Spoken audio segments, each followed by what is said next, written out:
Justamente vamos a hablar sobre este tema porque mientras el ministro de Comercio Exterior y Turismo menciona que las exportaciones de Europa son complementarias a las del Perú y que los empresarios como Vía El Salvador, por ejemplo, no se van a ver afectados, hay críticas recientes a esta ratificación del TLC con la Unión Europea, porque algunos expertos señalan que la micro y las pequeñas empresas serían las más afectadas. Justamente sobre ese tema vamos a conversar con Alejandra Laiza, coordinadora ejecutiva de la Red Peruana por la Globalización con Equidad. ¿Cómo estás? Muy buenas tardes. Gracias, Carla. No, gracias por venir. ¿Cuáles son los principales puntos por los cuales no están de acuerdo con la firma de este Tratado de Libre Comercio con la Unión Europea, ¿no? ¿Quiénes pierden? El primer tema es que el modelo de los TLCs, este TLC que se acaba de firmar, representa y responde a un modelo diseñado pre-crisis financiera. Comenzamos a negociar con Europa antes que estuvieran atravesando este proceso en el cual ellos mismos están tomando decisiones que cuestionan la desregulación del sector financiero. Probablemente la sensibilidad más importante en este acuerdo, más que el intercambio comercial estrictamente, porque efectivamente hay complementariedad en productos, hay una inmensa sensibilidad en la liberalización del sector servicios. Inmensa sensibilidad porque conocemos la presencia de los servicios europeos en nuestro país. No es gratuito que el servicio de telecomunicaciones o banca tenga una fuerte presencia. El estudio de impacto que contrató además la Comisión Europea, la Universidad de Manchester, plantea que los países como Perú y Colombia somos particularmente vulnerables en este contexto de liberalización. El sector de servicios, el sector de seguros en el Perú sería fuertemente afectado. Entonces, ¿afectados por qué, básicamente? Afectado por la mayor presencia de inversionistas europeos en el sector servicios que van a competir con proveedores nacionales. Que quitan oportunidades. Efectivamente, ¿no? Entonces, esa es la primera entrada, ¿no? ¿En qué sectores quienes proveen el servicio se van a ver afectados? Pero la preocupación más de fondo nuestra tiene que ver con este modelo de la relación con el mercado y la posibilidad de regular o no. Europa está viviendo una crisis justamente por dejar suelto su sector financiero con los problemas que ha tenido. Nosotros desde hace varios meses hemos advertido que en un contexto en donde Europa misma está revisando su marco de regulación sobre el sector financiero, con la importante presencia que tiene el sector financiero peruano, las inversiones principalmente españolas, resulta más o menos un absurdo seguir promoviendo y profundizar un modelo de liberalización que es obsoleto y que hasta el Fondo Monetario Internacional plantea que se necesita revisar esa sobredesregulación que ha habido. Este acuerdo, por ejemplo, que tiene un montón de restricciones, no incluye la posibilidad de aplicar una salvaguarda en caso de crisis financiera que permita limitar un movimiento de capitales que en un contexto de crisis, que Europa va a necesitar remesas, pueda desestabilizar nuestro contexto nacional, ¿no? Entonces, ese es un tema muy de fondo, que no es solamente lo comercial, y los TLCs no son solamente comercio. Otra característica de este acuerdo que nos preocupa es que este TLC constituye un retroceso por parte del gobierno peruano en los compromisos en materias laborales y ambientales que asumió en otros acuerdos. Tiene estándares por debajo del TLC con Estados Unidos.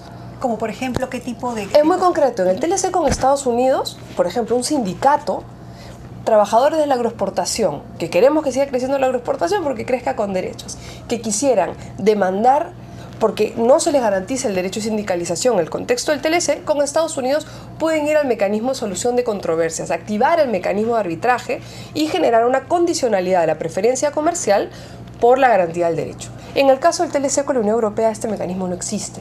Entonces, un colectivo de trabajadores que sienten, que saben que su derecho a la sindicalización, como lamentablemente pasa en nuestro país, en el sector agroexportador, no está siendo garantizado, no tienen cómo expresar que ese costo de ese valor del espárrago, los productos que queremos seguir exportando y nos parece valiosísimo el mercado europeo, se exporten con buenas condiciones laborales. En el marco del TLC con la Unión Europea, básicamente hay un mecanismo de diálogo y quejas, pero que no es suficiente ni eficiente para esta garantía de derechos. Digamos que no dirime. Efectivamente. No deja la ambigüedad. Entonces, pero lo que hace es extender en un diálogo de partes algo que requiere acciones muy concretas, porque ¿cuál es la reflexión que hay de fondo y qué es lo que estamos planteando? Creemos que tiene que haber acuerdos comerciales y creemos que el acceso al mercado europeo es importante, pero lo que no nos puede pasar es que nuestro boom agroexportador esté sostenido en un régimen laboral que se hizo temporal hace 20 años, que hoy se ha fijado. Y que está supuestamente en reforma. Y que, bueno, largamente en reforma, y que tiene consecuencias de precarización laboral para varios sectores. Entonces, se viene discutiendo la necesidad de mejorar, es decir, todos escuchamos, y yo cuando escuchaba el otro día al ministro que decía, este TLC no tiene nada de malo. Todos han reconocido, Pablo de la Flor en su momento, Hernando de Soto, Toledo, García, que los TLCs tienen ganadores y perdedores y que de alguna manera los acuerdos tratan de lograr el mejor equilibrio posible, pero siempre hay sectores afectados. Y en nuestro país no se ha dado la discusión de la agenda interna, de la que, bueno, que nos vienen ofreciendo ya 2 gobiernos, y este gobierno, con un discurso de inclusión social súper fuerte, podía haber tenido en la votación de la semana pasada en el Congreso la oportunidad de hacer una mirada, más allá de que optara por aprobarlo, de mirar esos sectores vulnerables, cómo mejorar, cómo corregir. Y un tema de fondo tiene que ver con la oportunidad perdida, en mi opinión, en el debate de la semana pasada, de que el Congreso de la República, además un Congreso con una mayoría nacionalista, recordamos todos a la hoy vicepresidenta Marisol Espinosa irrumpir en el hemiciclo cuando se votó el TLC con Estados Unidos, expresar una mirada distinta sobre los acuerdos comerciales, más allá, todos sabemos que se comprometieron con la aprobación, pero yo les decía antes de la pausa la importancia de mirar el tema de la agenda interna. Porque en estos sectores hay ganadores y hay perdedores. Y hay sectores ganadores que podríamos promover que incluyeran a más sectores, que es lo que yo decía, agroexportación, pero con mejores derechos laborales, ¿no es cierto? Entonces, ese tipo de reformas, esa agenda pendiente, es una agenda que nosotros con muchísima sorpresa y con mucha preocupación vemos que se deja de lado y que se requieren, ¿no? ¿Esas modificaciones se pueden ir dando con el tiempo, de alguna manera? Hay reformas, claro, en el acuerdo mismo del TLC no lo puedes modificar. Lo que nosotros planteábamos era, en el contexto cuando se cerraron las negociaciones, que se revisaran y se incluyeran cláusulas vinculadas a la crisis financiera. Recordemos que esto empezó a negociarse hace casi 5 años. 5 años ha pasado mucho y no sabíamos que Europa iba a vivir lo que está viviendo. Y la discusión sobre políticas nacionales vinculadas no solo a este TLC, sino a otros TLCs. Recordemos el caso de Doberran. La empresa Renco Group Doberran, que demanda al Estado peruano por $800 millones amparándose en el TLC con Estados Unidos. El ministro ha dicho, bueno, no tiene nada que ver con el TLC. Y hay muchas cosas que no tienen que ver aparentemente con el TLC, pero el marco de protección de inversiones que el TLC con Estados Unidos o los acuerdos bilaterales con Europa generan, les permiten a los inversionistas hacer estas demandas.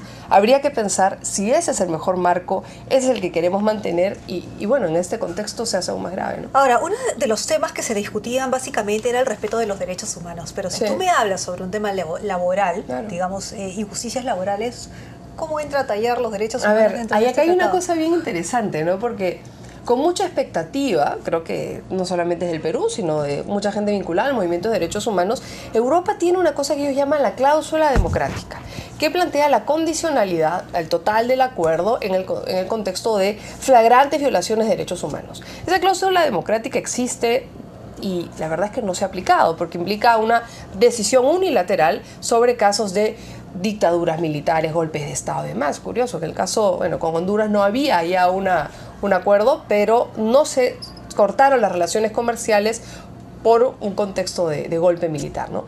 El asunto es si la cláusula es un mecanismo suficiente. La inclusión tan general de la referencia a derechos humanos, insisto, es tan general que descuida estas pequeñas dimensiones que son fundamentales. ¿Qué pasa con el derecho a la sindicalización? ¿Cómo hacemos que el precio internacional del espárrago peruano, que hoy es muy competitivo, no esté sostenido en una competitividad que subestima los costos de las personas que lo producen? Entonces, creemos que el Perú puede ser competitivo con mejores condiciones laborales. Y esta discusión es de fondo. Y eso es parte de la discusión de la agenda interna y es una discusión harto sensible para muchos sectores. Claro, sobre todo porque lanzan cifras como $500 millones sería el incremento de las exportaciones agrarias en el mediano plazo. Por ejemplo, esas son cifras que dices, wow, claro, vale la pena un TLC con la Unión Europea. Es que, de nuevo, ¿no? Bien interesante es mirar el dato, ¿no? En el caso del Perú, el Perú hoy y las agroexportaciones peruanas estaban llegando a Europa sin TLC.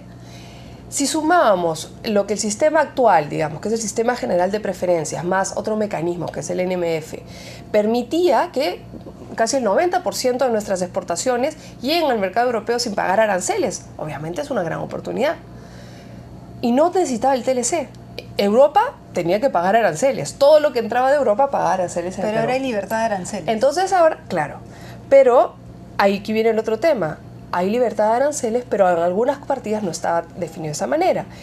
Con el avance, porque acá viene el truco, que es Hablamos de comercio, pero esto es mucho más que comercio. Bueno, hay todavía algunas cosas que afinar sin duda con el TLC con Europa.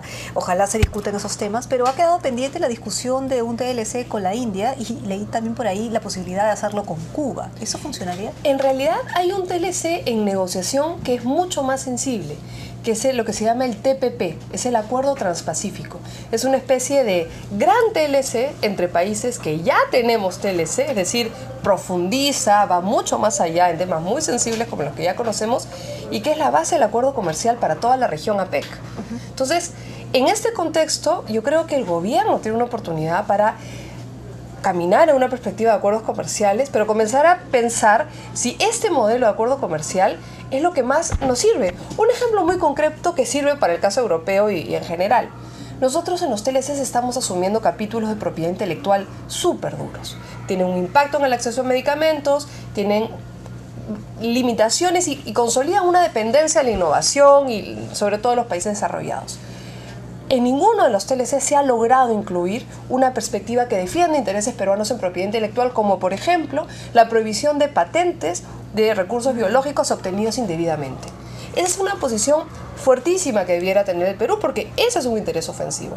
Hemos aceptado derechos de patentes, datos de prueba, que no es que nos interesen tanto a nosotros, y esta agenda ofensiva no está bien expresada. Entonces, en el marco de una negociación más amplia y en un nuevo momento, Obama ha dicho que es el TLC del siglo XXI, necesitamos revisar si ese modelo de TLCs que se promovió hace 10 años, antes de que cambiemos, el Perú ha crecido, estamos en otro rol en la globalización, podemos jugar de otra manera y debemos negociar de otra manera. Entonces, las negociaciones que se vienen tienen que expresar una nueva mirada del Perú en su rol en la globalización.